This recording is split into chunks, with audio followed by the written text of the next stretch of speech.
హ్యాపీగా ఉన్న బయట అది హ్యాపీ మూమెంట్ కాదు. దేవుని సన్నిధిలో పాటో వాక్యమో వర్తమానం నీకు ఆనందభరితంగా అవ్వాలి. పోనీ బాధ కన్నా కలగాలి దేవుని వాక్యం నీకు. ఎలా?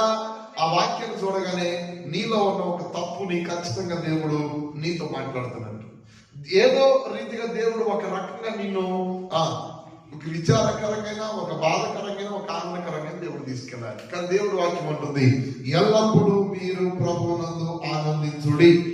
హల్లెలూయా. రైట్, వినండి. ప్రభువునందు ఆనందించాలి. ఎందుకు ఆనందించాలి?